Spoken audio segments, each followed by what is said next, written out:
I'd like to begin with the first order of business this evening, members of council, and that's the adoption of the minutes of the council meeting of February 23rd, 2009. Moved by Councillor Fisher, seconded by Councillor Pietrangelo. Any comments or questions with regard to the minutes? Having seen none, all those in favor? Motion's passed. Thank you. This time I'm going to ask for any disclosures of a pecuniary interest by any members of council. Okay, having seen none, we'll proceed on to the deputations. And before I get into that, members of council and those watching, we have some guests with us this evening, and I wanted to acknowledge the fact we do have some regional councillors with us, former Mayor and Regional Councillor Bill Smeaton, a former councillor and Regional Councillor Norm Puttick, and we do have the Commissioner as well. He'll be introduced more suitably in a moment, as well, the Commissioner of Community Services. And also we have the former Mayor of Fort Erie, Mr. Wayne Reddicock, who will be making a deputation. Welcome, everyone. Nice to have you here this evening.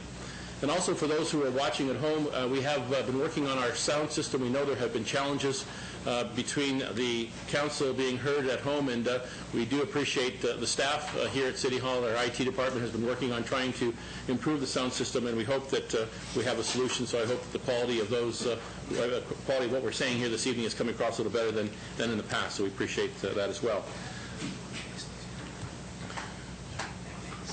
Yes, I'm also noting that we do have Paisley Janbury, who's with us as well, former councillor, and she's here with Park in the City, so she'll be introduced shortly along with Patricia Mascarin. So the first deputation this evening is from Brian Hutchings, who's our Commissioner of Community Services at Niagara Region. He's going to make a presentation on the Community Services Program. Welcome, Commissioner. Nice to have you in our council chambers this evening. Okay. Welcome. Thank you, Your Worship, and to your councillors. I'd like to thank you very much for having me tonight and allowing me some time in your agenda, as well as to your staff, Dean and Bill, for being so organized and having this set up, as well as to our regional councillors, Councillor Smeaton and Councillor Puttick. These two gentlemen are quite supporters of the services for seniors and children in our Niagara community, and I want to thank them very much for being here tonight with me. I just want to give you a small presentation, 10 minutes of your time if I can, to talk about where 10% of your citizens' property taxes go to. And I'll outline those costs throughout this presentation. About 3 years ago, I came to your council, to the previous council, and talked about our services. And with the changeover council, I thought it would be prudent to come again and talk about the various services that the Community Services Department does offer. When people think of the Niagara region, they think of waste management. They often think of our police services, as well as our water and wastewater and land ambulance. Many people don't realize that we offer, oops, sorry, I'm going the wrong way here. Let me try this. That we offer a number of services for individuals, such as senior services, children's services, social assistance and employment opportunities, and hostels and homeless programs and emergency programs. In our seniors area, we have 8 homes for the aged. Regional Council is obligated to operate 1 home for the aged. And over the years, Regional Council has tried to locate our homes close to the citizens. So we have homes in Niagara Lake, Niagara Falls, Port Colborne, Welland, Fort Erie, Grimsby, St. Catharines, and throughout the Niagara region. It's about 1,100 staff, 957 beds, and about 800 volunteers delivering services to our seniors. The average age of admittance into our seniors' homes, the regional Niagara Citizens' Homes, is 86, and the average length of stay is 8 to 12 months. Individuals like Doug Rappeljay, who ran our homes for many, many years, will tell you about the level of service that we're providing is getting higher and higher and higher. And in the Niagara Falls area, we operate Meadows of Dorchester, which most of you are familiar with, which has 120 residents and was recently rebuilt about 4 or 5 years ago. At Meadows of Dorchester, there's 51 volunteers and 21 auxiliary members. We have 2 day programs, Fairhaven, as well as a day program within Meadows of Dorchester, and there's roughly about 80 clients at both of those facilities. As well as a respite companion program. This is a program for those in the viewing audience or for your counselors, Your Worship, to understand this is a program that will help caregivers out in case their loved one has Alzheimer's or related dementia and we have a worker comes 2 or 3 nights a week to give that caregiver a break. And that worker will work with the individual who has Alzheimer's or related dementia and give them a break. As well as we have 5 workers who help 90 clients out in the Niagara Falls area when neighbors or friends phone in case a senior becomes disengaged from their services or disengaged from the community, they will go out and reconnect them to the various services in the Niagara Falls community. In our children's services area, we operate over 161 child cares in the Niagara region. We don't operate, we actually fund 161 child cares in the Niagara region. Around 4,500 children receive fee subsidy. This helps their parents go to work as well as go to school. It's about 70% of the child care spaces. And we help over 1,400 kids who have special needs have child care and support them in their child care arrangements, as well as our resource centers such as the Peace Bridge Newcomer Center that have visits by earlier centers, over 19,000 visits a year. We supply wage subsidy to over 700 staff, about $3.50 an hour. This helps the early childhood educators who have college diplomas receive a living wage. Individuals working in the child care sector don't receive very high wages from our education. They are training our future leaders. They're working with them. We actually subsidize over 700 workers to about $8 million, $6 to $8 million a year. And our Pro Kids program, which I'll highlight very shortly, helped 2,142 children in the Niagara region, and you have Pro Kids flyers on your desk. I'm always trying to market the Pro Kids program. It's a great program. It's near and dear to my heart. It helps children for cultural activity and sports activities. We fund about $150 a child, and we have various agencies that will help subsidize those costs as well. In the Niagara Falls area, we help 383 kids in the Pro Kids program, and many of your agencies in the Niagara Falls community, such as Cataract Bowling, the Niagara Falls Parks and Recreation, Club Roma Minor Soccer, Murphy's Music, Niagara Sportsplex. The list is on and on. There's 79 agencies that chip in to help those low-income individuals that either live in housing, receive child care subsidy, or in receipt of Ontario Works, help them get involved in sports and music. And we all know the studies show study after study will show those kids have greater success in life. In the Niagara Falls area, there's 27 child care centers from one we directly operate. The Branscombe Early Learning Center, to other places such as all the YMCA centers at Cardinal Newman or KDS Durden, and all 25 of those receive fee subsidy, and there's 1,400 child care spaces in the Niagara Falls, city of Niagara Falls area. Your Worship, we also run a program which many of the citizens don't realize is Social Assistance Employment Opportunities, also known as Ontario Works, or also known as the Welfare Program. In the Niagara region, there's roughly 15,000 individuals who receive social assistance. 52% of them are children. And of those 52% of them, 3,000 of those are children under the age of 6. We assist grandparents with temporary care where their children have left, and grandparents are looking after their grandkids, and there's about 500 kids in the Niagara region where we assist those grandparents with care, as well as our Learning, Earning, and Parenting program called LEAP. This is where we help young moms who are in high school come back to high school. We subsidize them to go to high school, and we help them with their child care arrangements, because we know in today's society, without that high school diploma, their trajectory for success in retaining a job is much less.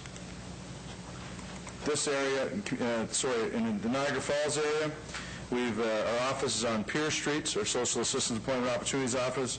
We serve almost 1,700 residents in the Niagara Falls area. We have 17 case managers in that office, one youth case manager and one LEAP case manager. We've seen in the last few months about an 8% per month increase in caseload, 26% in calls, but 8% per month across the Niagara region. About 1/4 of that is in the Niagara Falls area. In our hostels and homeless area, Your Worship, we helped almost 1,500 families out in the Niagara region who are imminent risk of being homeless. We have shelter beds in the Niagara region, 153 beds, and workers that go out in the ravines and ditches looking for individuals that need help. In the Niagara Falls area, we fund the Project Share program for the Housing Help Center, as well as the Niagara Emergency Energy Fund, which helps individuals out with hydro that can't pay their hydro bills. And the local YWCA provides emergency hostel services for families and for females and their children, as well as supportive transitional off-site housing and youth housing for 6 units, which is relatively new on Culp Street.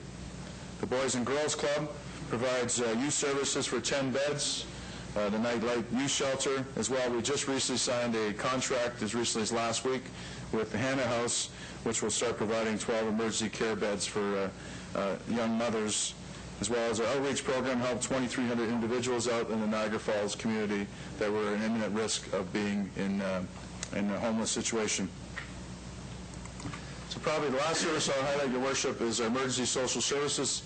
This is a service that we provide at the Niagara region. It's required in the Emergency Measures Act. We work closely with your Chief Smith. If there's ever a fire, we're listed in your disaster plan. Your firefighters can be concerned about the fire. We will come in with the Red Cross and provide all the services to relocate and provide shelter for those individuals in the community. We haven't exercised the plan live in Niagara Falls. We've had a lot of opportunities in Fort Erie over the years and St. Catharines just recently, but we work very closely with your fire chief and does a great job in that plan and preparation and doing drills to prepare your local community. Overall, the fiscal overview, as I mentioned earlier, it's a $320 million budget. The regional portion is $60 million. It's cost shared with individuals in our homes who pay a bit of a fee, but most of it is cost shared with the province of Ontario. Some of these costs will be uploaded to the province of Ontario. And overall, year over year from last year, the number is down $1.2 million from last year to this year. On your desk, you received a bit of a flyer with some numbers. If you ever have a citizen or somebody calls you, needs help, we have the numbers in the back of your flyer. We've also listed the various programs we fund or subsidize or are partners in the Niagara Falls area. Last but not least, looking ahead and looking back, we've worked in Niagara Falls in a job bus, which is bringing people in from Port Colborne and Welland to the various hospitality industries, which has taken 42 individuals off. Social assistance in that bus has been running back and forth. We're looking at other buses helping individuals get in and out of Niagara Falls for job opportunities. The hospitality industry we're working with, the organization tells us they have less of turnover rates, and they've got very happy employees that seem to be working out very well. We're looking at a poverty prosperity plan. The Regional Council has invested $1.5 million in working in your local neighborhoods and in Welland and St. Catharines, Niagara Falls, and Fort Erie, as well as working our child care services, working with many of the employers to try to find child care arrangements for Niagara situation, which is a 24/7 workforce. Some of the other highlights, we provided over 107 youth in low-income households with bursaries to Niagara College or Brock University, as well as launched the Fort Erie without secure housing. A number of youth in Fort Erie, they weren't necessarily homeless, but they were couch surfing. We actually now have a program trying to attach those youth in Fort Erie to shelter accommodations. And last but not least, Your Worship and Council, we just don't go and run programs and spend money on individuals. We also benchmark ourselves quite rigorously. We bring quarterly reports to council. We measure ourselves versus other communities, and we look for various ways to increase our revenues for the citizen Niagaras and try to balance that cost of service with actually the services we are provided. Again, looking forward, looking at investing in neighborhoods, I mentioned, but $1.5 million in the low-income neighborhoods. As well as early learning and child development. I can't stress this enough in our society today. Those kids 0 to 6 are very important to us. The economy is changing. We need entrepreneurs. We need bright minds. That child development, those brain development, those neurons to neighborhoods is very, very important. And Canada, not just Niagara, Canada is lagging behind. The UNICEF study, we rate 25th out of 25 countries, industrial countries in the world. Employment supports, my department is $9.3 million we have for employment supports. We're looking at retraining. We're working very close with Niagara College with individuals who have lost their jobs and being retrained and getting them back into the job market.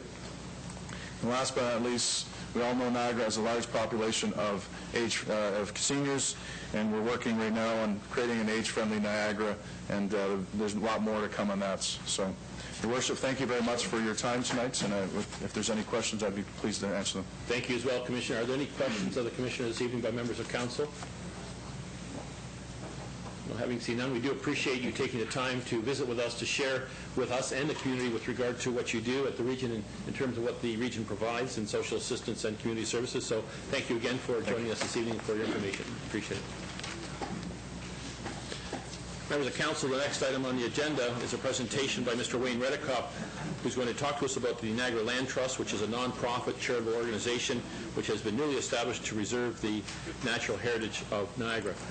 Welcome, Mr. Redekop. Thank you very much, Your Worship, and thank you very much for the opportunity to make this presentation to you, members of Council. I would point out that there is at your desks a printout of the slides that I'll be referring to, and I'd like to introduce some other members of the Niagara Land Trust who are here this evening. Behind me is Joyce Sankey from Niagara Falls, Paul Robertson on my right from Niagara Falls, and Tim Seaburn from Fort Erie, all very experienced and high-profile environmentalists in Niagara.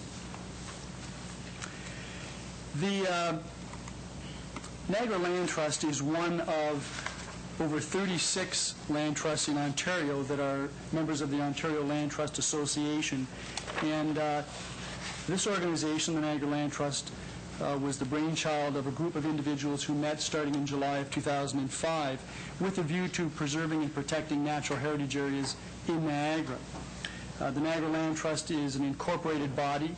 It has a constitution, bylaws, it has committees and members, as well as a board of directors. And it is focused on lands in the Niagara Peninsula based on the Niagara watershed. Our goals are, as I've outlined in this slide, to direct ownership and management of land, to holding conservation agreements or conservation easements, to developing stewardship initiative with private landowners, and fostering cooperative relationships with landowners and the general public.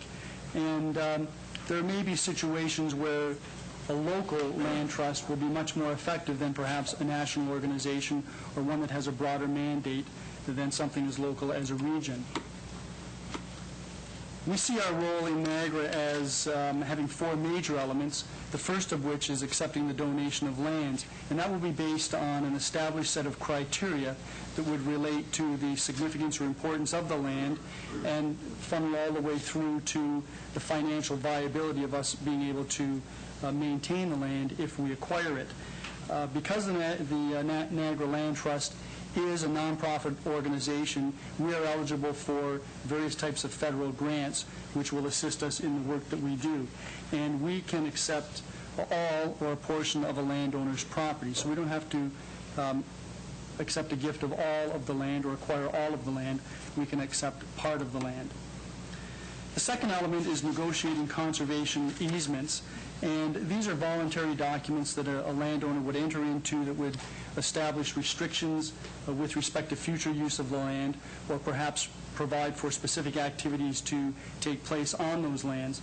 That easement would be registered on title. It would run with the land and would be binding on future landowners. So it's a very effective way of keeping the land itself in the hands of the landowner, but establishing restrictions so that the natural heritage value of the land is preserved. The third item is accepting... that went backwards.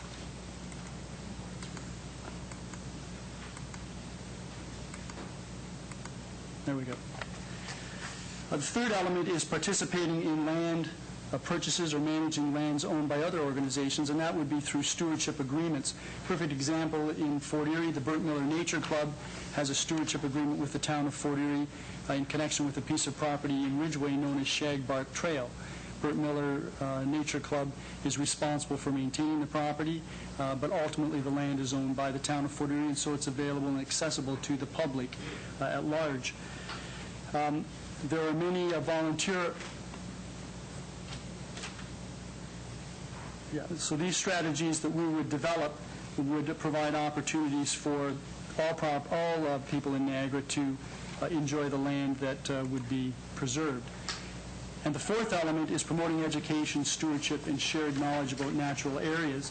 And that could be done through field studies or inventories and ongoing monitoring of land. We would share information with other organizations that have similar objectives. And in terms of volunteer opportunities, public events, we would participate in things like open houses, perhaps attending festivals and conferences, providing visits for schools to environmentally sensitive areas, or we would go to schools to talk to them about the importance of preserving lands. And we would also go to other interested community groups and provide them with information about our mandate.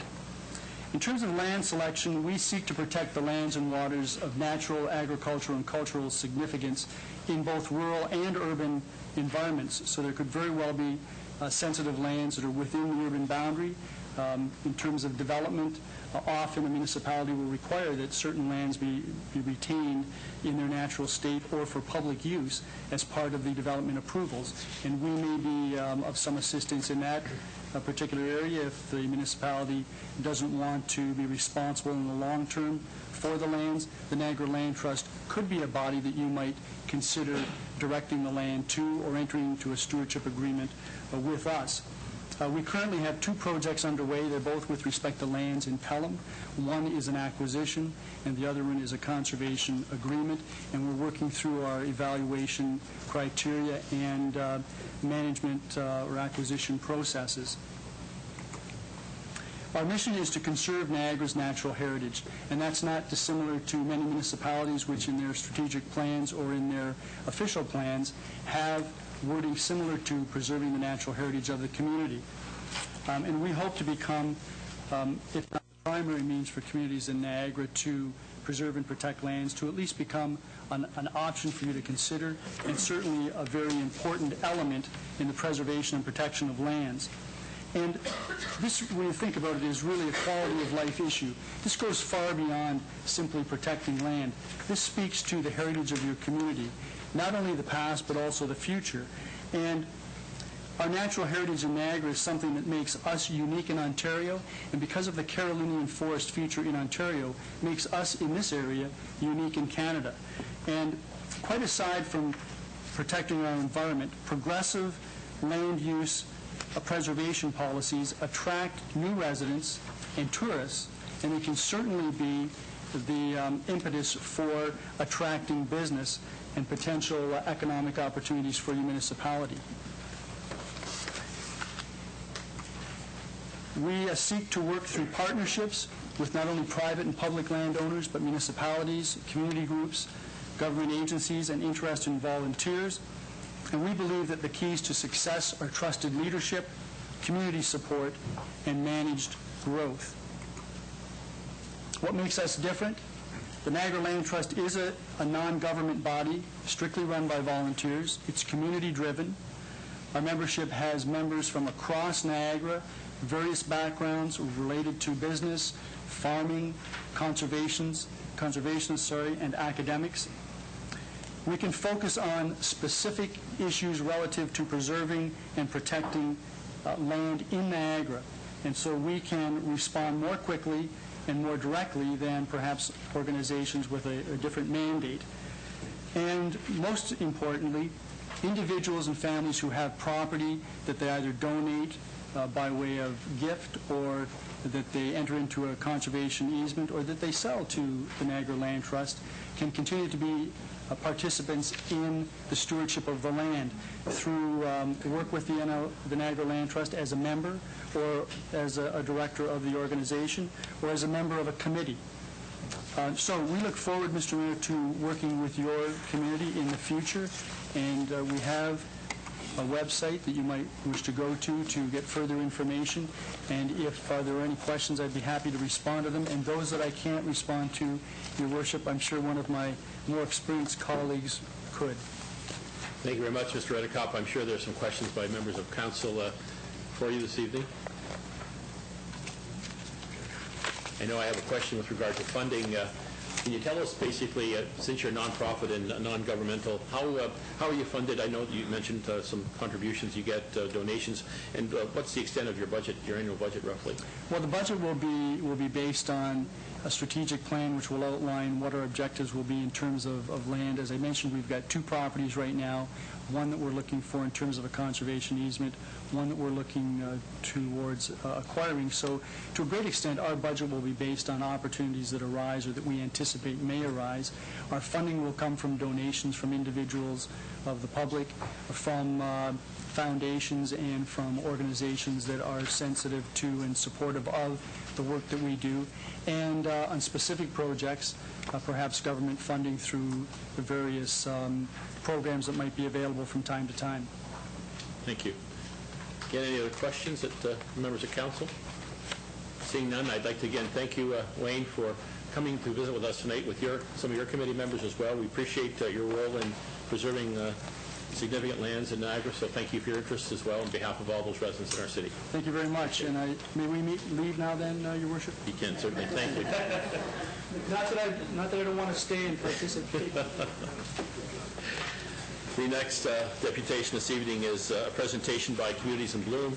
We have with us, as I mentioned earlier, Patricia Mascarin and Chair and Paisley January Poole, other members of the Park and the City Committee who are going to inform Council of the Communities in Bloom initiative and how the community can participate in the upcoming months.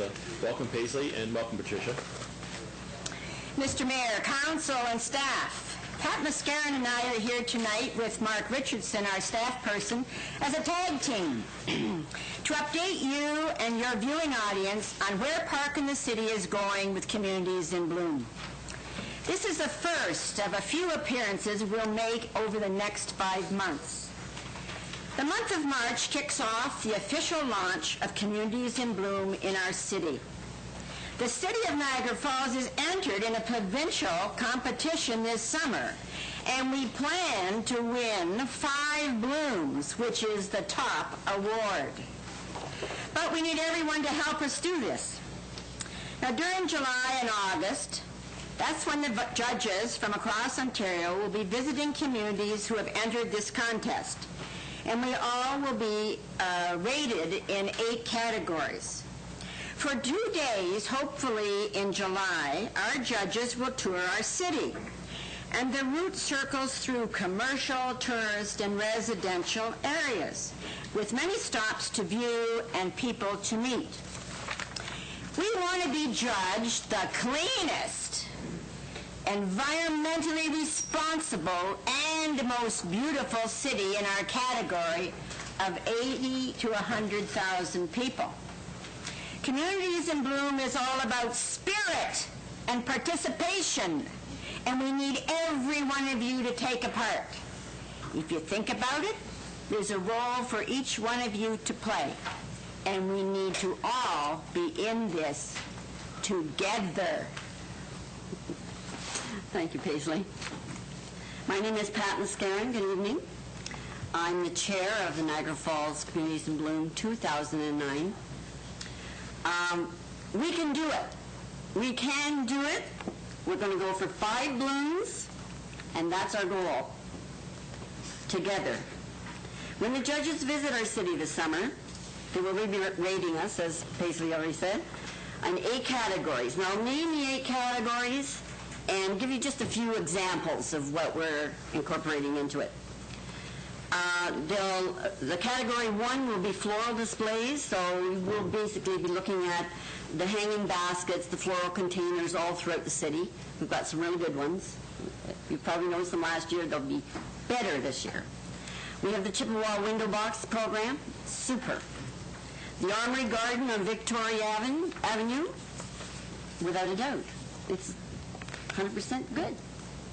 We got the 2008 Trillium winners. Many in that. All showcases. Of course, our Fairview Cemetery Garden. Great. Just to name a few in that category. Category 2 is landscape areas. That would be Christchurch Garden Area, the McBain Center Grounds and Play Area. Our Schools in Bloom program. 5 schools participating in that. And Oaks Garden and loads more. Category 3 is turf and ground cover.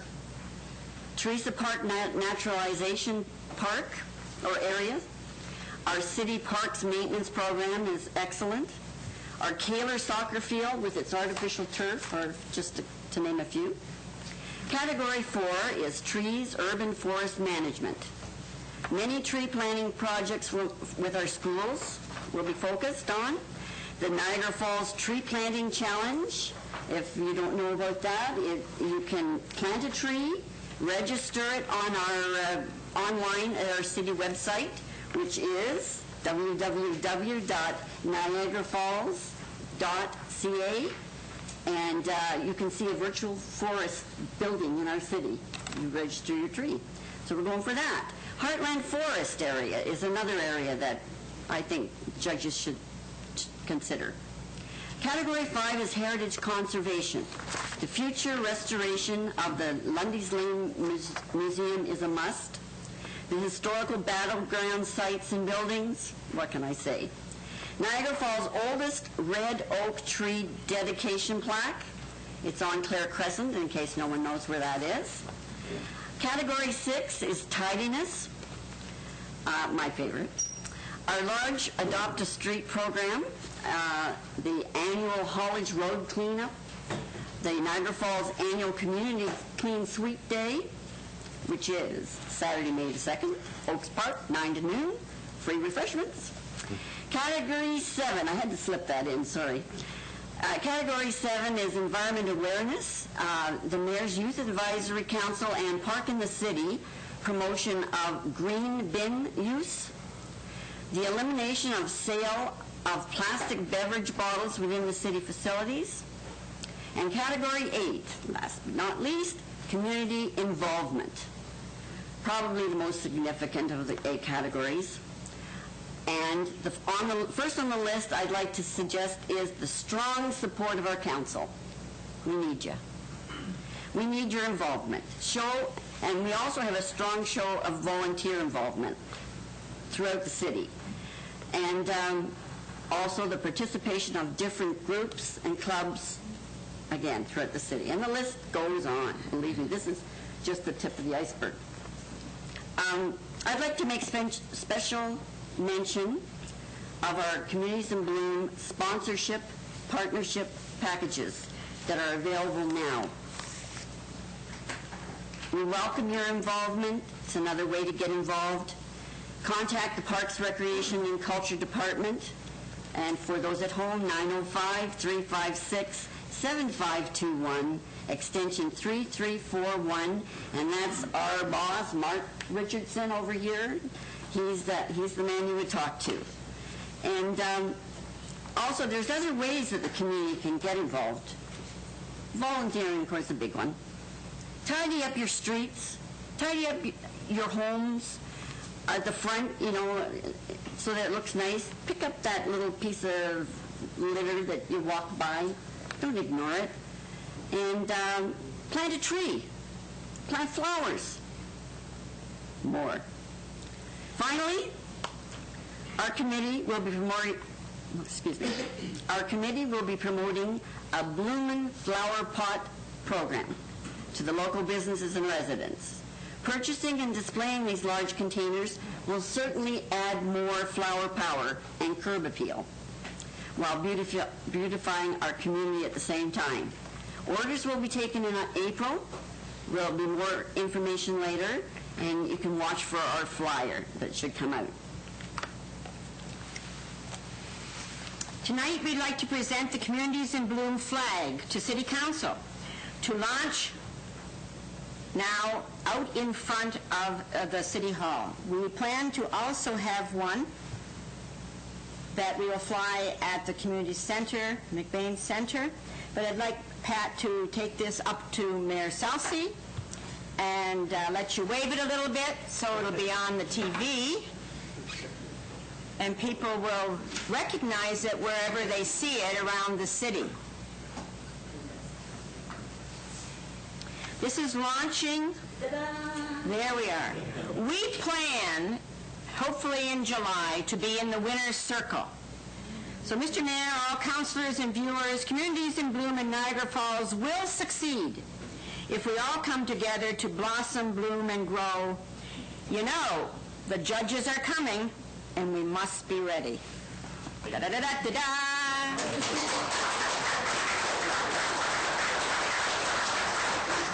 Ladies, I want to thank on behalf of the members of the council. I know that we do have council representation from the Janice Swing is sitting on the committee.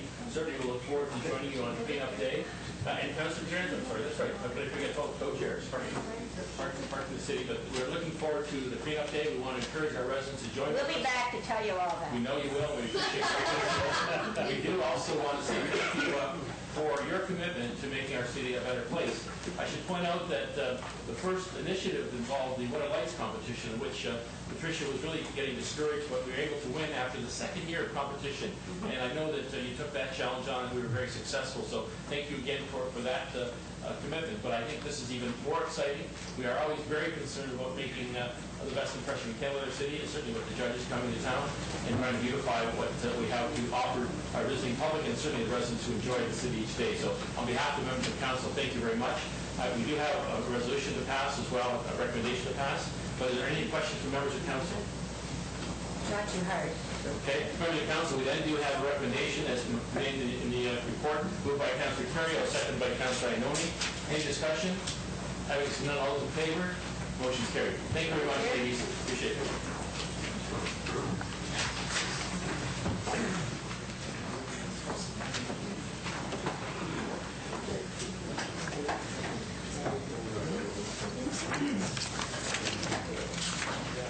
Mr. Clerk, could you introduce the next item on the agenda, please?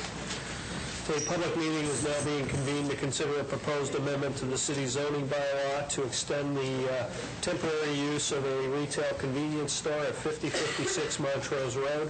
Notice was given by first-class mail in accordance with the Planning Act on Friday, February 6, 2009, and by posting a sign on the property in question. Anyone who wants notice of the passage of the zoning bylaw amendment to participate in any site plan process, if applicable, or preserve their opportunity to appeal to the Ontario Municipal Board shall leave their name on the sign-in sheets outside the council chamber. Thank you very much. At this time, I'm going to ask the Director of Planning to explain the purpose and the reason for the proposed bylaw amendment. Thank you, Your Worship. The property in question is on the photograph on the screen in front of you. It's at the corner of Preakness, the entrance to the Niagara Regional Recycling Centre, and Montrose Road. The first floor is occupied by the Big B convenience store. The upper floor has 2 residential apartments. Again, the location of the property is on the east side of Montrose Road, opposite Preakness.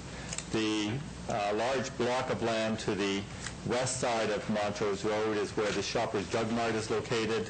North of Preakness is a townhouse development. To the south and north of this property in question are actually a number of industrial uses.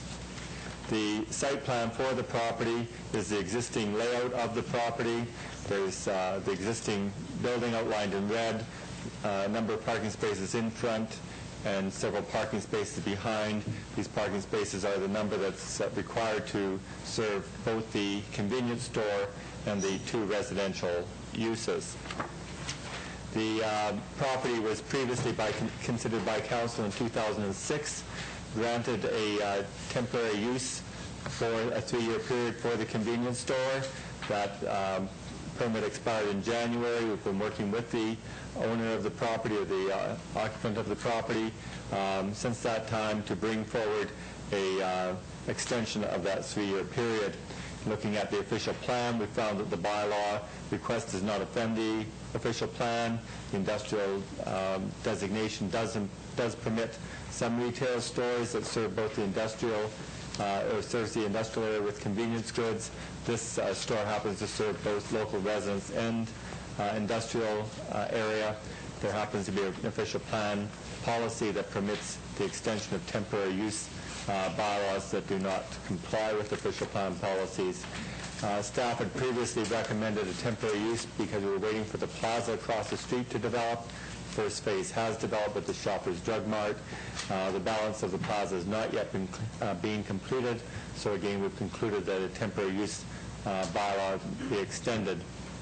Again, the zoning is in place. We'd extend that existing zoning for 3 years, be for a temporary use of the retail store, If at any time the retail store ceased to exist, the lower floor could actually be occupied by light industrial uses that are already permitted by the zoning bylaw.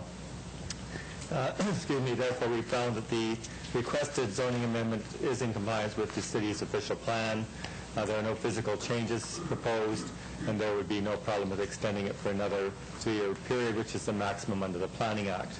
The recommendation, therefore, is that Council approve the zoning bylaw application to permit the extension of the existing retail store for a period of 3 years. Thank you very much, Mr. Hurlovich. And once again, members of the public are advised that failure to make an oral written submission at this public meeting will result in the Ontario Municipal Board dismissing any referral it receives. Failure to sign the sign-in sheets will result in staff rejecting an appeal as per Section 34, subsection 19 of the Planning Act. At this time, Council will hear from anyone other than the applicant who wishes to speak to the proposed bylaw amendment. Is there anyone other than the applicant who wishes to speak to this proposed bylaw amendment? And for the third time, is there anyone other than the applicant who wishes to speak? Having seen none, then Council will now hear from the applicant or his representative. Good evening, sir. Your Worship, members of Council, thank you for your time. The application, we feel, is very straightforward. Just for the record, please. Sorry, Michael Allen, representing Ange Marino. Thank you. Thank you. As I was saying, the application, we feel, is fairly straightforward. As Mr. Hurlovich stated, 3 years ago, Mr. Marino was in front of you asking for the temporary use bylaw, to which Council approved it. So tonight, this evening, we are just respectfully requesting your consideration to approve the temporary use bylaw for another 3 years. Thank you. Are there any questions of Mr. Allen on behalf of members of Council? Having seen none, we will then conclude the public meeting with respect to the proposed zoning bylaw amendment, and I'll ask for a motion. Motion for approval. Moved by Councilor Thompson, seconded by Councilor Pietrangelo. Any discussion? Having seen none, all those in favor? Motion is carried. Thank you very much, Mr. Allen. Thank you. Thank you. Move on to the miscellaneous planning matters. The first item on the agenda is a decision of January 26, 2009 regarding a zoning bylaw amendment with an application for a proposed 30-story, 364-room hotel by Canadian Niagara Hotels. Yes, Councilor Thompson? Yes, I was actually surprised that I didn't know whether the applicant wishes to speak on this or not, but this might have come out of some of the discussion, but I don't recall this being a major issue. The space between the parking ramp and the hotel, I was making, I'm sorry, Alderman Fisher and I have already talked about this. She made the motion thinking that we were approving it according to the submission from the applicant. We were not concerned about a space between. In fact, from a personal point of view, the one thing I do not like are the catwalks that exist between some of the buildings down there, which don't do anything for the aesthetics. This is, if it's going to be right up against the parking ramp, it's going to be easy for the walkway to tie directly into the parking ramp from the hotel, and it's probably very appropriate. So I don't have any problem with the approval of a motion similar to what the applicant was looking for, and I would so move that we make sure that it is on the record that we are approving the application according to what the applicant was asking at the time, and that we have no concern with respect to the space in between the hotel. In fact, down there, I don't know who it would impact on, in behind or in front. So I'll second that. Seconded by Councilor Fisher. Is there any discussion with regard to this decision? Members of Council? Councilor Wing?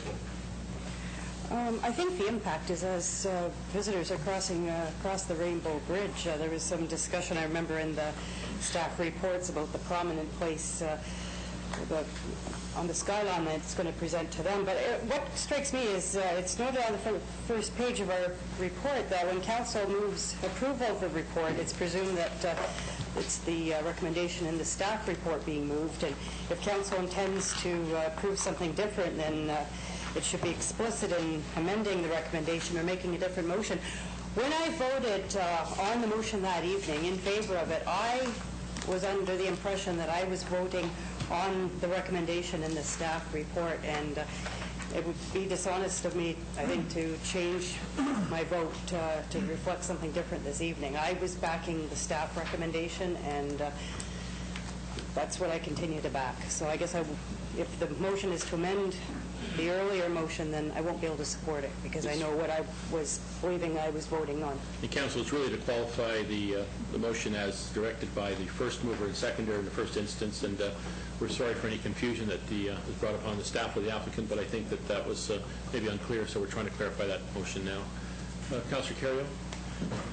Thank you, Worship. It was Councillor Thompson's and Councillor Fisher's motion, so if they're okay with it, I don't have a problem with it as presented by the proponents, so I will support the motion on the floor now. Thank you. Any other comments by members of council?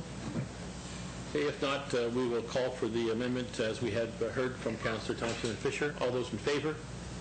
Please hold your hands. Opposed? One. Is that opposed, Councillor Maves? No. Favor?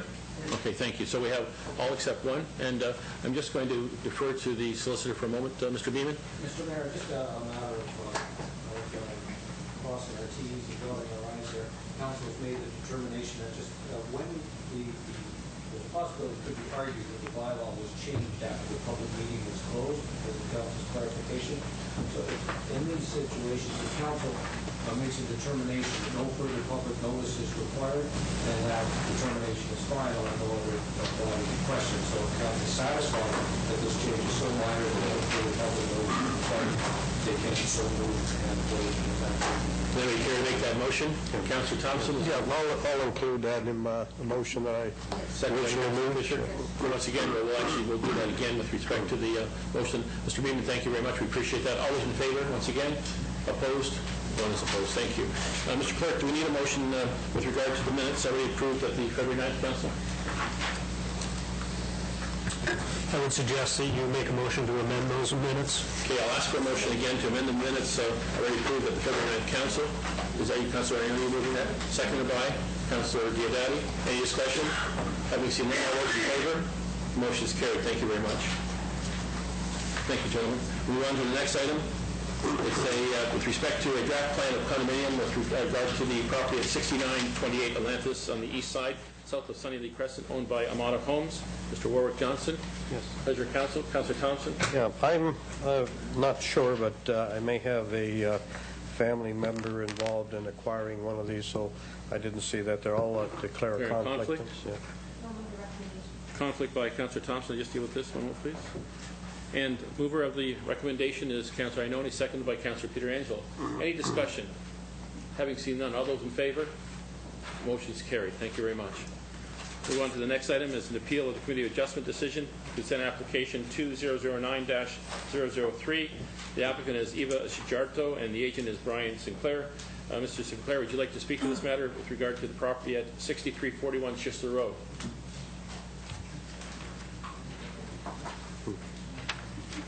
There you go again. Your Worship, members of council, thanks very much for letting me speak on the matter. I submitted a letter which sort of sets out the situation. I don't know if you had a chance to review it. What our position was in this application, basically we have a 52-acre parcel of land. We're trying. Just one moment, please. There's a question. Do you not have a letter, Mr. Clerk? Could you address that, please? Mr. Sinclair, we don't appear to have a letter that you had said you sent. Can you tell us when you sent the letter? Last week. Okay, Mr. Clerk, did you receive anything? No, not that I'm aware of. We don't seem to have it, Mr. Sinclair. I'm not sure what would have happened. But, Maybe it got delivered to the wrong place or the wrong city or something. do you want to qualify what was contained in the letter maybe then if you I will. If you don't have I will. It? Thank you. The Jardos back here. Eva Shizarto is here, and her son. What it is a 52-acre parcel of land. Basically, Bill Zarto, he built a house on the east part of the land, which is very close to environmental piece of land. He had Armstrong and Associates do some work on it. He went with the Conservation Authority, got approval to build a house. But the house is on the one end of the property, if you can imagine that. The remnant that we had on this parcel was 40 acres.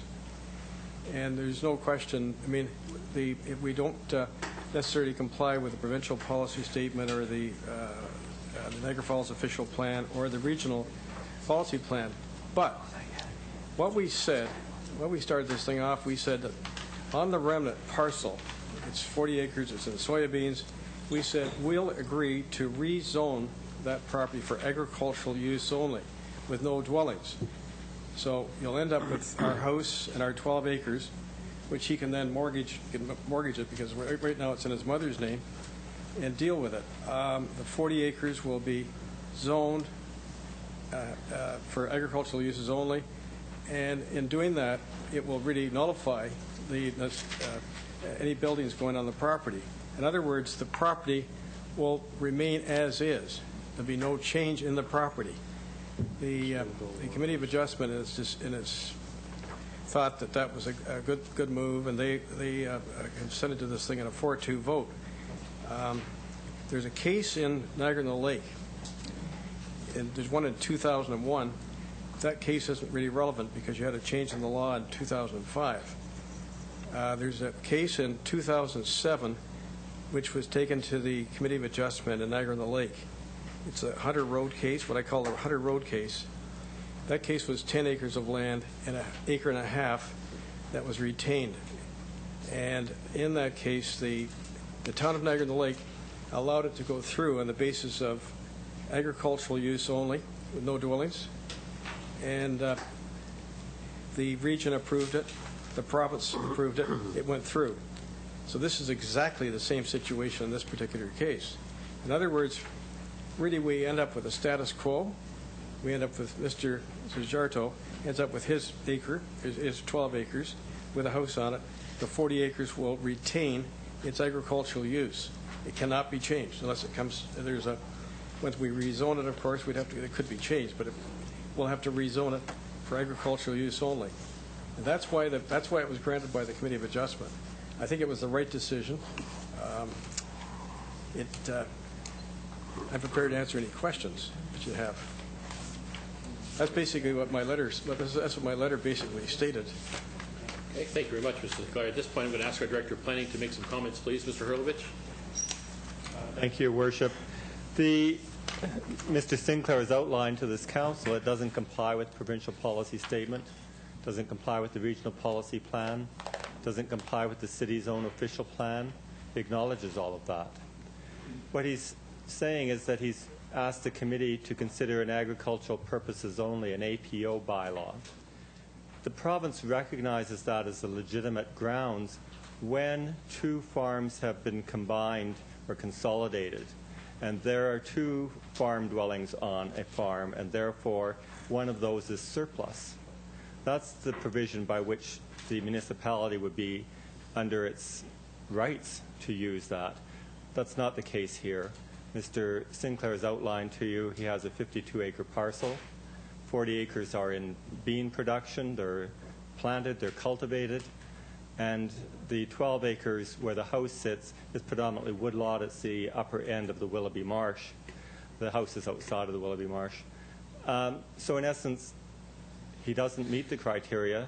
The province or the Committee of Adjustment granted a decision that doesn't comply with provincial, regional, or municipal policy, and therefore we as staff are recommending that we appeal this to the Intermunicipal Board. Okay. The questions from members of council? Councillor Peter Angelo. Yeah, thanks, Your Worship. I guess I'll just give a perspective from the Committee of Adjustment, since like you said. I think after listening to Mr. Sinclair, reading the report and see it, and even in his last comments, all of the members appreciate the fact that it doesn't meet the city's official plan, it doesn't meet the region's official plan, it doesn't meet the provincial policies that are outlined. However, all of them deal in new lot creation. And I think the committee just felt that in this instance here, while a piece of land was being severed, the severed piece of land was not able to build a health dwelling on it, so therefore there was no new lot creation.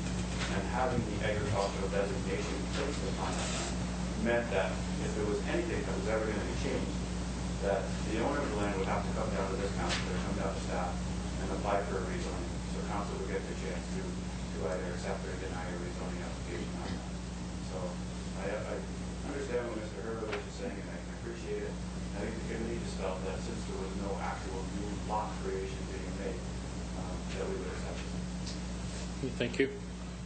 Mr. Hurlovich, do you wish to make any further comment with respect to that? No, I think those are all the facts. Okay. Members of council, any further questions or comments?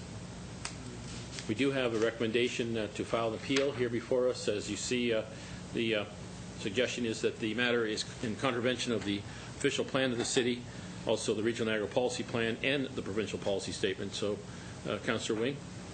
I'll move the recommendation. Obviously, our professional planning staff feel that the proposed agricultural purposes only condition isn't strong enough, and that this is just this is inappropriate. So I'll move the recommendation. I think we need to proceed with that because, as the staff points out, this could set an inappropriate precedent.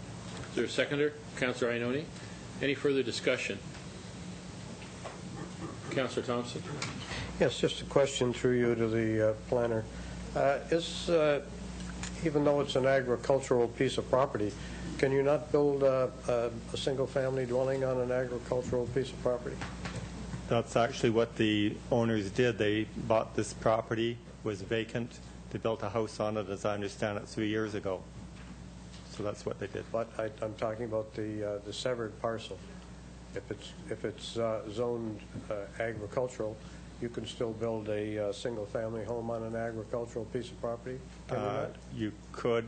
The condition that the committee imposed was that it be rezoned to be agricultural purposes only. That is, no new dwellings. I thought you said that that didn't apply. It doesn't apply, but that's what the committee did. Thank you. We do have a recommendation before us and a motion to approve that recommendation. Any other questions by members of council? Having seen none, I'll call the vote. All those in favor of the recommendation? 1, 2, 3, 4. Opposed? 1, 2, 3, 4. The matter is tied, and I'll vote in favor of the recommendation. Thank you. Break the time. We'll move on to the next item on the agenda. We have an application for a commercial building and facade improvement from Mr. J. Fedoric on the property located at 4235 and 4243 Park Street. Moved by Councillor Pietrangelo, seconded by Councillor Diodati. Any comments or questions further? Having seen none, all those in favor? Motion is carried. Thank you very much. Members of council, I have a few comments this evening. I'd like to begin by extending our condolences to the family of Mr. Chuck McLeod in our Municipal Works Department on the recent loss of his father-in-law, Mr. Bill Casucci. And our thoughts are with Dennis Savriga and his family, a former city employee in the planning department, on the passing of his father, Joe Savriga. And our sympathies are certainly with you and your families as you grieve the loss of your loved ones. I'd like to take a moment to reflect on the recent loss of Warrant Officer Dennis Brown and his fallen brothers in Afghanistan. And as a regional community, we were saddened to hear of the loss of a St. Catharines member of the Armed Forces. We all watched the coverage of the military ceremony that brought Warrant Officer Dennis Brown from Trenton to Toronto, and this time we await his return to his family in St. Catharines. And many local military families joined in the support of one another in the Niagara region through the Garrison Group, and our thoughts are with this group of families and with our neighboring municipality of St. Catharines, and of course with the families of the fallen. Warrant Officer Dennis Brown was a member of the Lincoln Welland Regiment and a special constable with the Niagara Regional Police Service. As well, I'd like to continue on by highlighting some of the positive events that took place recently in our community. And I was pleased recently to bring special greetings to Wilma Morrison at local celebrations to recognize Black History Month. Wilma has made significant contributions to our community, and it was an honor to acknowledge her many achievements at a special fundraising event for the Norval Johnson Heritage Center at the end of February. And last Friday, the Niagara Entrepreneur of the Year Awards took place, and it was a pleasure to congratulate award recipients and nominees from Niagara Falls on innovative ideas and successful enterprise that they have brought to the region. It was an exciting evening with record attendance in which we paid tribute to the spirit of entrepreneurship in Niagara. And as we look forward to the coming weeks, I'd like to wish our students and families a safe and enjoyable March break. There are many exciting youth programs and events happening around our community. I encourage young people to get involved. In addition, I'm pleased to once again announce this year the Mayor's Youth Advisory Committee, in partnership with Niagara Falls Transit, is offering 25-cent bus rides for students during the week of March break, and all students are welcome and encouraged to take the bus. Thank you very much. Move on to the, sorry. I'm sorry, I was hoping you might give comments in regards to the meeting you attended at the NHS last Monday. Yes, members of council, I had an opportunity. I was invited to attend a Hospital Implementation Advisory Committee. It was the second meeting held of this group. The first meeting was on January 8th, 2009, and the second meeting was an expansion of the representatives, I guess, in respect of that. I know that the Chambers of Commerce were invited, along with members of the foundations who were there. I attended to listen to the presentation and to take part. I'm not sure when the next meeting is forthcoming, but that was a meeting where we were advised of the hospital implementation plan. I think we received as well notices that were delivered by the NHS to us as an update sheet. I know I got one in my mail. I think members of council received the same, just confirming what's happening with their improvement plan to date. Yes, Councillor Iononi. Thank you. I didn't receive an update sheet. I don't know who here did. Did anybody on council receive an update sheet? No, we don't have one. So if you maybe could copy it for us. I'd be glad to circulate that. Certainly would. Mr. Mayor, the NHS ran this ad last week. It was Friday, March 6th.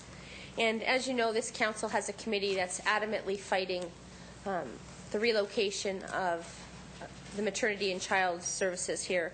Also very adamantly opposed to the location. I don't think that makes us naysayers. I think that really makes us advocates for what the residents here want. But my problem with this was in the feasibility planning on page 7 for maternity child plan to possibly consolidate to 2 sites. And I'll read you what it says. It says, right now, maternal child services are offered in Niagara Falls, St. Catharines, and Welland.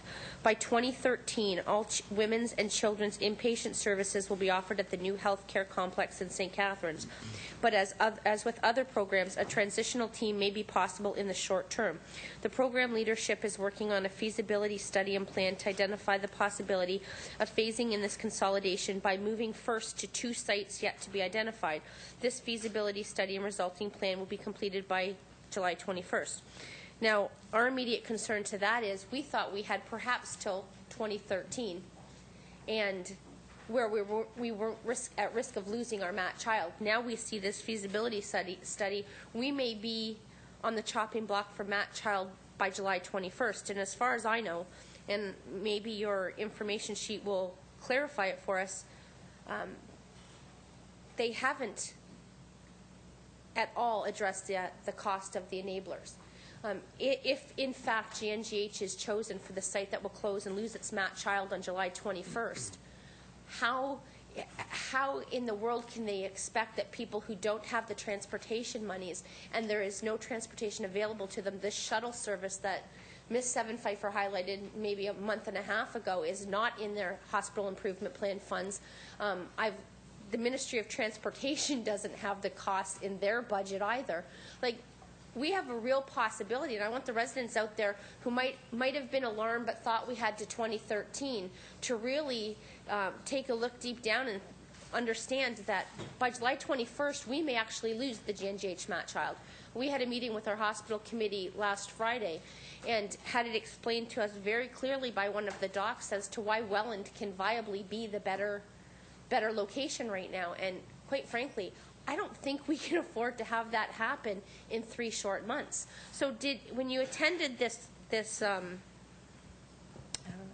come together session, did they highlight, I don't know what to call, I have nothing nice to say, so I'm trying to do it politely. Did they perhaps highlight where the enabler money will come from, how they're going to get patients from one site to another if they close mat child? We're trying to deal with our budget really closely. People at home are trying to deal with their budgets the same way. Gas is skyrocketing. The cost of transportation now is even more alarming, and we might only have 3-4 months. Did they highlight any of that? No, I think you may be misunderstanding. From my impression, that information sheet is the one I was referring. Actually, I had a smaller sheet than that. That was the ad that came out in the paper. I recall what you're saying. The meeting that we attended just confirmed that on July 21st they would announce what the 2 sites would be. They didn't say it would be implemented by that date.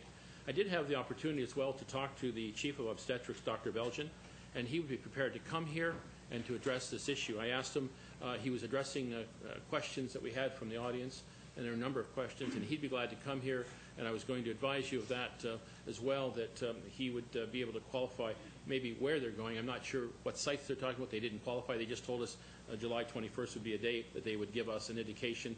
They didn't say when it would be implemented and how much time would be given notice. So Dr. Belgian is is certainly willing to come in and speak, and he's the chief of obstetrics for the NHS.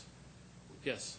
Is Dr. Villian going to address the lack of enabler money and the lack of transportation money, and where they're because really it's wasting his time, Mr. Mayor, because that the concerns out there, and we've highlighted them via motion here more than half a dozen times. Unless he can come and tell us how they're going to do that, we don't need another NHS figurehead coming to tell us why Matt and Child is better off in another municipality. What we're looking for is answers, and take it to the top. If Dr. Villian can't give us those financial answers, then he's only going to come here to have us beat him up, to be perfectly honest. So can he address those issues? And again, I'm going to take it back to your attendance there. Did they address those issues with you? They talked about some budgetary items. They didn't qualify this because they haven't identified the site.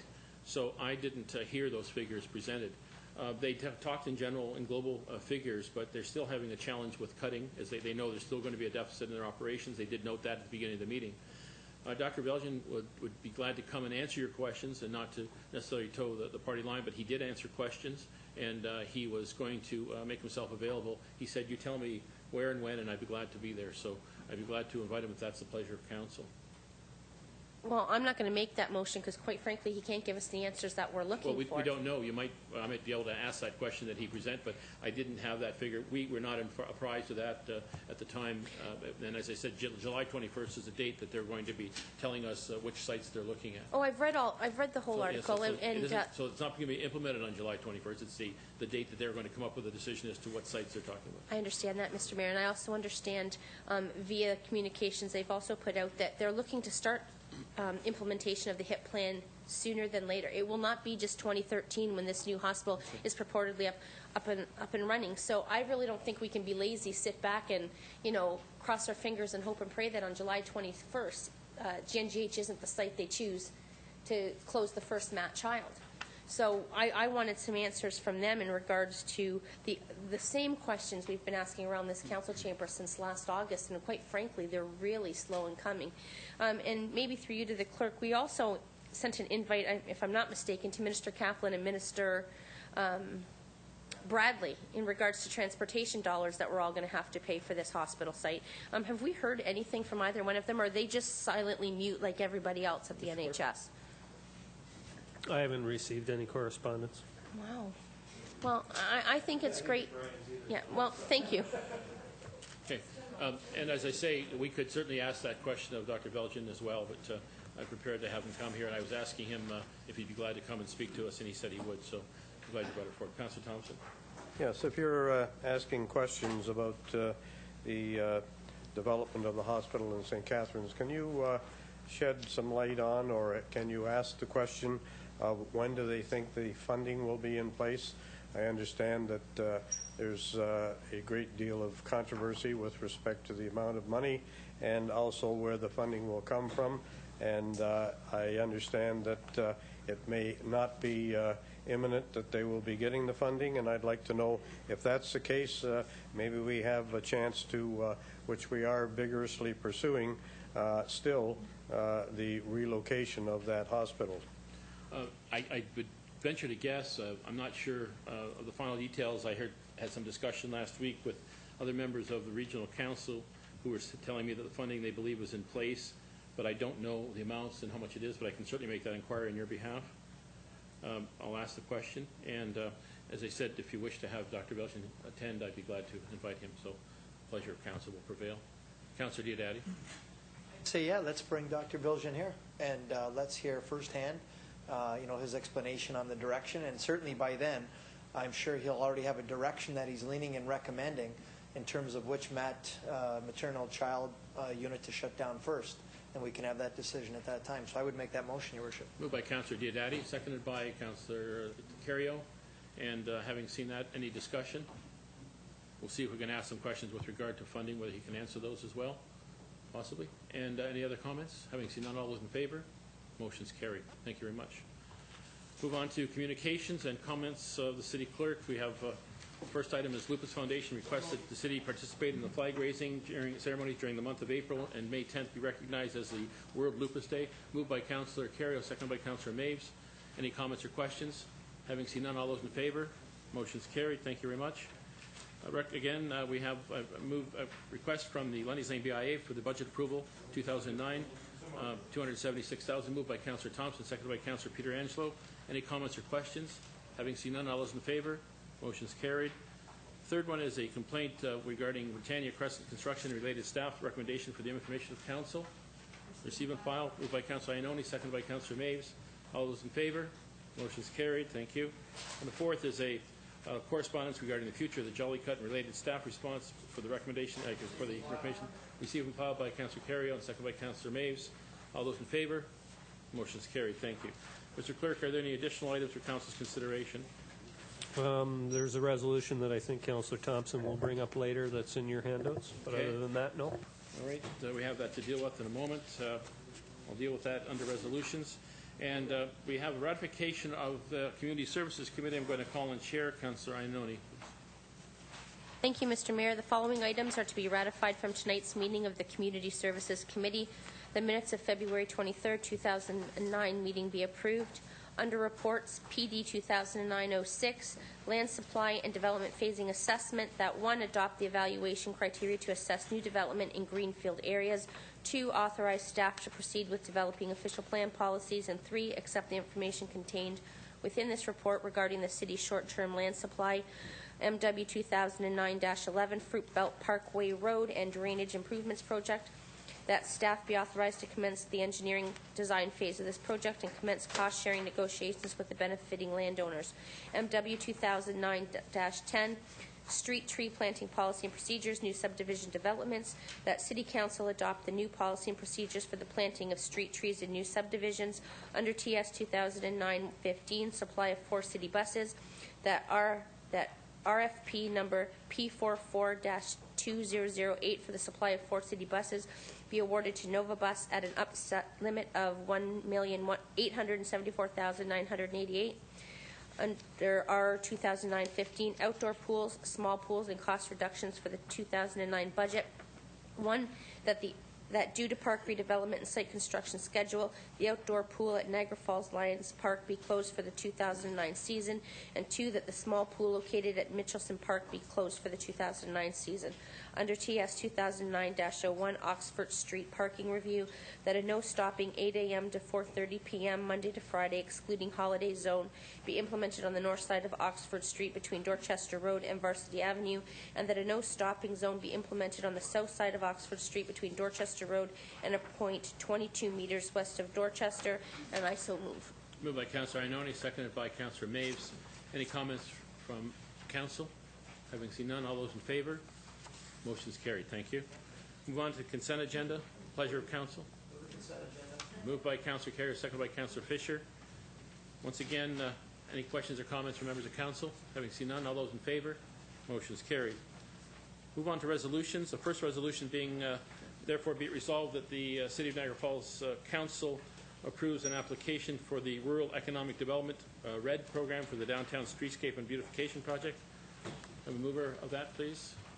Moved by Councillor Fisher, seconded by Councillor Diodati. Any comments or discussion? Having seen none, all those in favor? Motion's carried. And the members of Council, the second resolution is to be prepared for us by the clerk, and we have it before us in the addendum item, and Councillor Thompson is going to speak to it. Yes, I asked the clerk if he would have this available for council this evening.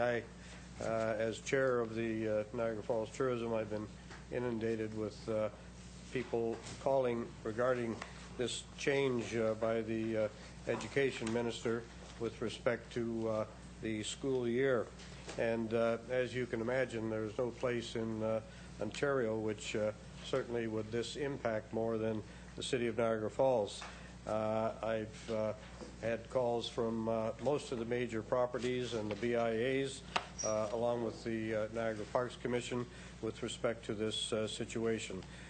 Without question, this would have a devastating impact on the tourism industry and on the City of Niagara Falls if, in fact, this were implemented, moving up the start of the school year and not finishing as it has historically after Labor Day. Certainly the students would suffer as a result of not being able to have funds for their college and university and other responsibilities, financial responsibilities. The tourist industry would stop a week earlier and would certainly impact all of the people who pay their taxes, and certainly everyone knows that the tourist industry relies on the Labor Day weekend, which is a substantial amount of their revenue for the end of the season, and usually means and has a bearing on the success or failure of a good year or a bad year. The impact that this would have on this community alone would certainly be substantial, and I think that the clerk has captured most of the major issues from the impact on the business. People would just stay away the last week altogether from coming and visiting Niagara Falls. So this is, without exception, something that is extremely serious to this community, and I would ask that we pass this and send it on to the Education Minister, to the Premier, and to certainly to our local Member of Parliament, and insist that this not happen because of the gravity and the impact on already a difficult economy that we're in. Thank you. Certainly couldn't agree more, Councillor Thompson. And we have Councillor Mays. Are you seconding the motion? Yes, I'm seconding that, and I had some conversations with some hotel owners, and this is a very serious issue. It would really affect things in Niagara Falls, so certainly we have to support this resolution. Thank you. Councillor Carriot? Thank you, Your Worship. I think it's a great resolution. It's certainly very important to our industry, which is soon becoming the only industry we have left in our community. Could we also get the resolution passed to the neighboring municipalities to see if we could get support, because it affects Welland, St. Catharines, Thorold, Port Colborne, as far as their workforce. As many people from those communities work in our town as people from Niagara Falls, and maybe you would take it to the region and get the region support, Your Worship, because it's such a big deal. If Councillor Thompson and Hayes don't mind, we can have them support our motion as well and support our resolution.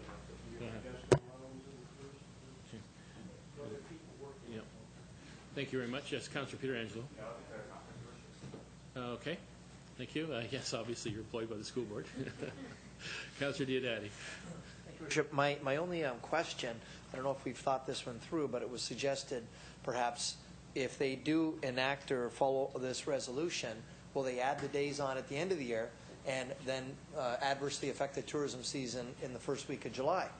Well, so maybe this should be worded a little bit differently. It is contained in the body. It says that they'll extend the hours of the day, or they extend the time, shorten the time at Christmas, and then also consider cutting down on PD days. So have we specifically addressed it? But that's my question, is have we specifically addressed it going into July? You don't have to, because obviously Canada Day is a holiday.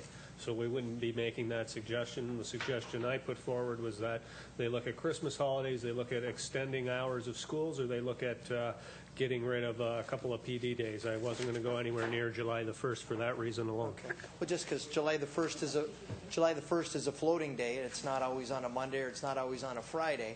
So my question is, have we looked at the ramifications of the other side of it? I mean, I'm going to support the motion. Obviously, I love the idea in principle, but I just want to make sure we're not just pushing the problem to the other end of the school year. Well, the clerk has addressed it. I'm not sure, Mr. Clerk, do you think we need further clarification? No, because I don't think the calendar allows it anyways. If they're going to add it at the other end, it just doesn't work. I will sacrifice some PD days and send my kids to school those days if they really need it. Yes. Councillor Diodati, does that answer the question? Okay. So we do have a motion. Any other comments by members of council? Having seen none, we'll call the vote. All those in favor? Motion's carried. Thank you very much. We'll move on to the bylaws. Mr. Clerk, are there any additional bylaws for council's consideration this evening? And can I have a motion to introduce the bylaws? The bylaws be given a first reading. Moved by Councillor Peter Angelo, seconded by Councillor Fisher. Once again, council's heard the motion. Any questions or comments? Having seen none, all those in favor? Bylaws 2009-37 to 2009-40, read a first time. Thank you. Did I beat you? Yeah, you did. Can I have a motion to give the bylaws a second and third reading? Moved by Councillor Peter Angelo, seconded by Councillor Diodati. Once again, council has heard the motion. Any further questions or comments? Having seen none, all those in favor? Motion's carried. Thank you. Bylaws 2009-37 to 2009-40 read a second and third time and passed. Thank you very much. Move on to new business. Councillor DiCario. Your Worship, there's an article, a good article that the council should read in Municipal World. It's got to do with a ban on the ban, and I think that we should. Sorry, I didn't hear what you said. A ban in on? Municipal World, Yes. it's talking about a ban on the bottles. Oh, yes. And I think that it's a good article for everyone to read.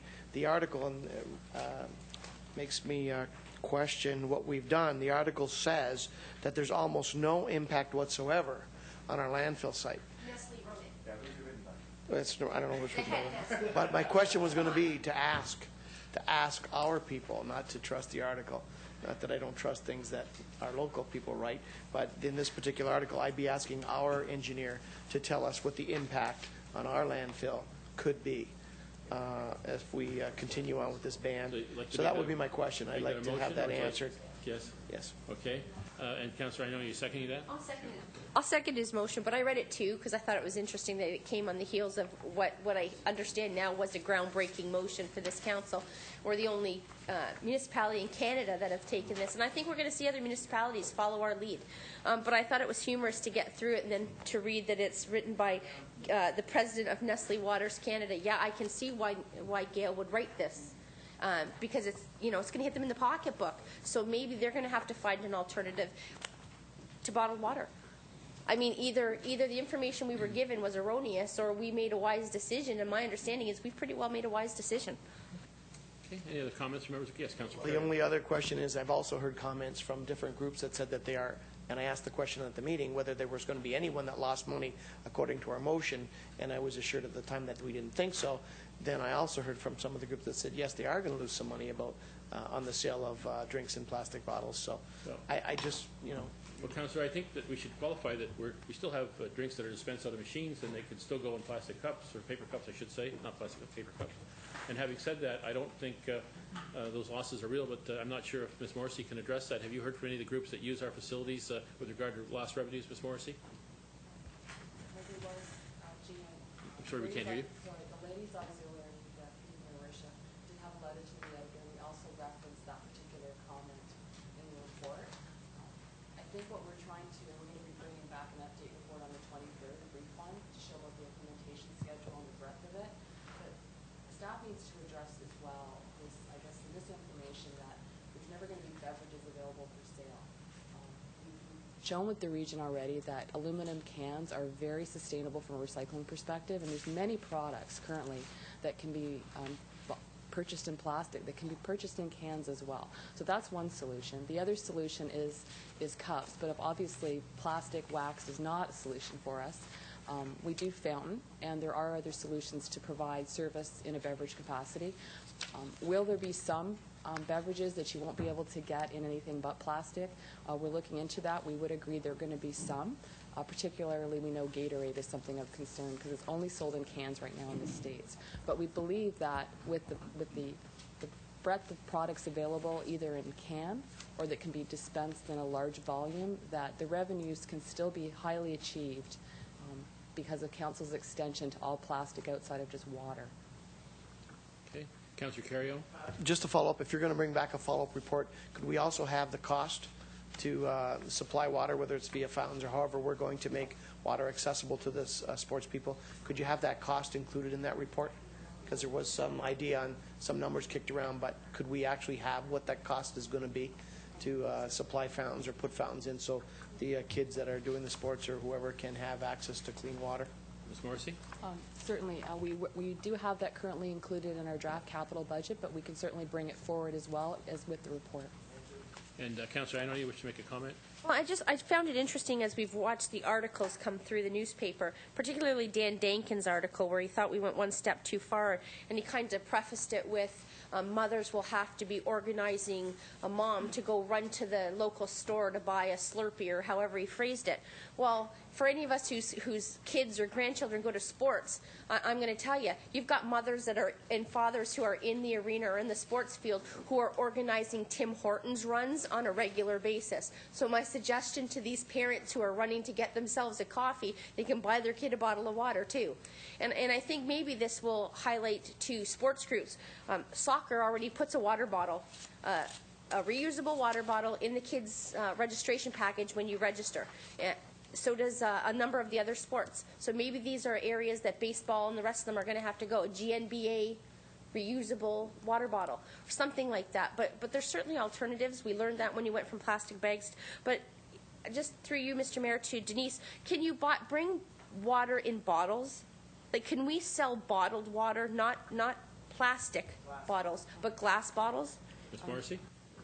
Through the chair, one particular product we really don't want to see in our arenas or in our facilities is glass. It's more of an operational concern in an arena because when it breaks and it gets on the ice and it can be thrown, in a field capacity, we've actually removed it formally in the agreement we have with the Ladies Auxiliary for GMB, and that dates back to 1992. It says no glass. And for Kaler, for example, on the artificial field, if glass ever got embedded in the turf, we have a problem. But that doesn't preclude the fact that cans are still viable, and paper cups, as Councillor Iannone said, for large dispensing are viable, and you can still vend and or purchase product in a cup that's compostable and then goes into the green bin, and we're looking for the ways to be more environmentally responsible now with compostable straws. It's the lids we're challenged with. So clubs could still sell water. They would just have to sell it in probably a different format to make it a sustainable revenue for them. Okay. Thank you very much. Yes, we do have a motion before us then. We'll call the vote. All those in favor of the motion? Motion is carried. Thank you. Councillor Peter Angelo? Yeah, Your Worship, he was speaking about an article in magazine. I don't know if anyone's been able to see Code 4 Fire and Rescue. It's a magazine that highlights the efforts of firefighters, I guess, locally, Your Worship, and right across Canada. In this edition, which just came out, it has two of our local firefighters in there. I guess Mr. Derek Hicks, and I'm not sure whether or not this has been highlighted yet, but I don't think it has, and also Mr. Peter Methner have articles that are written on them in here. And as well, Your Worship, it highlights the fact that the Niagara Falls Fire Department won the Jaws of Life tournament first place. So, Your Worship, I'm not sure whether or not a letter of congratulations has gone out to them yet. Certainly, no, not yet. We just received that this evening, Councillor. Yeah, I'd like to make a motion that it does. Glad to do that. So thank you for bringing it to our attention. It was just circulated. I think most members of council have just seen it, but thank you for bringing it to our attention. So moved by Councillor Peter Angelo, seconded by Councillor Thompson, that a letter of congratulations go to those individuals. I'd like to thank the Chief as well for his efforts as well in promoting our fire services department. But all those in favor? Motion is carried. Councillor Iannone? Thank you, Mr. Mayor. While I think it was about 8 months back, we had a motion in this council to support Bob Gale in his initiative trying to bring light to information at the Parks Commission. We know he now has not been reappointed, and I just wanted to congratulate him on what I think is a successful term that he had on the Parks Commission. And I just think it's a bit disappointing. You know, you hope a government appoints somebody they hope will speak up and bring what they think are the best views forward. And I think Mr. Gale did that. He sees something he thinks is very, very wrong. And despite the shellacking he took from the province, not getting reappointed, and all the problems he's going through now, I just think congratulations from this council is strongly warranted. Yes, and Councillor, I wasn't aware that he wasn't reappointed yet, but I know that he hasn't served. Is that not over? So I don't know if it's too soon, but I'd be glad to send a letter. Well, so I'm going by Mr. Gale's comments in the just newspaper. in the paper, but that doesn't surprise me that if there was an announcement, it would be... Well, that would be fantastic. I think it would be great for them to reappoint him. But I wanted to point out to Council that the information sheets we keep getting in our packages, and I had a Globe and Mail article emailed to me today in regards to the Parks Commission. And I want to congratulate the group that's Preserve Our Parks. I see, Mr. Mayor, your sister's in it. And highlighting, they've been sending us all the information coming from the Niagara Falls, New York news articles in regards to what's taking place there. And they're really looking, this group is really looking to push for an open, transparent, and accountable process at the parks. And I guess through you to Councillor Cario, who's our rep there, I know when you go in, we've had this conversation here, you sign a confidentiality agreement. But does that confidentiality agreement piggyback on where you can't take council into in-camera and as our representative give us an overview of what's going on? I mean, we're getting calls all the time, and all I can say is I'm not the rep. and our rep can't speak. But in an in-camera session with us, can you speak to us? No, please so. Councillor Carey, do you wish to address It's that? my understanding that I cannot, Your Worship. That's my understanding, but if you'd like, I'll clarify with the lawyers at the Parks Commission. I'll clarify that to see if I can report to my council in camera. But it's my understanding that you can't do that at this point. Thank you. Then, Mr. Mayor, I'd question as to why each municipality has a representative on the Parks Commission. Because when we liaise in different committees, it's to bring problems in those committees back to council. And if there's a problem, we come back and we say, look, we sit here, and this doesn't look right, and this seems to be going south, and things are going wrong.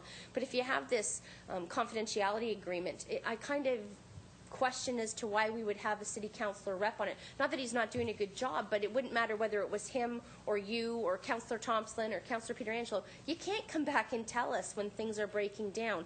And it doesn't matter what article you read. The Globe and Mail today was a Canadian paper now taking, I think, a strong position. It seems to me things are pretty broken there, and you're not going to get the full impact of what's really going on with this confidentiality agreement. So I really congratulate this group for trying to bring things out in the open, and particularly Mr. Gale, because I think he's done a fantastic job. Okay. Councillor Wing? Actually, just to add a little something to what I was going to say, is I see us as being appointed to committees, a liaison role more than anything. We're there representing the city's interests at the committee, and here we are championing the various boards, committees, commissions to which we've been appointed and looking out for their interests at council. So I just see it as a back and forth, and I don't see that back and forth flow with the Parks Commission. But what I was going to recommend, in fact, I'll make it a motion, is that we send a letter to the province urging that Mr. Gale be reappointed once the Integrity Commissioner's investigation is completed, because I understand that is the obstacle to his reappointment. So the motion is we send a letter to the province urging his reappointment once that's completed. Moved by Councillor Wing, seconded by Councillor Iononi. Any comments or questions? Councillor Carrier? Your Worship, I'm going to stay completely out of that one. I'm going to, if this council is going to pass a motion to go to the province on who they should appoint and who they shouldn't, I'm going to stay out of that one. I'm going to declare a conflict on that one. I'm not going to. I'm a member of the Parks Commission as well, so I can't tell the province who they should and shouldn't appoint. So I'm going to stay away from that one. Okay, so noted. Any other comments? Councillor Maves? Yeah, I sort of agree with Councillor Carrio in the fact that I think Kim Crater's looking into this, our MPP, is he not? Mm-hmm. And he's in charge of the reappointment, right, as well as this is pretty much provincial business. I'm wondering if we really should get into this. I mean, I know we have the province looks after this whole thing, and I'm sure they've got a committee that's looking after the various articles, and I think probably we should leave it up to the province and Mr. Crater. Thank you. Councillor Iononi? And that's certainly Councillor Maves right, but I will point out that we are deeply involved in a provincial decision for our hospitals also. And you know what? If it affects our community, this council seems to have gotten involved in those issues. So we certainly have set a precedent in getting involved. Okay. Any other comments? We'll call the vote. All those in favor of the motion? 1, 2, 3, 4, 5, 6. Opposed? 1, and 1 abstention. Thank you very much. Any other new business?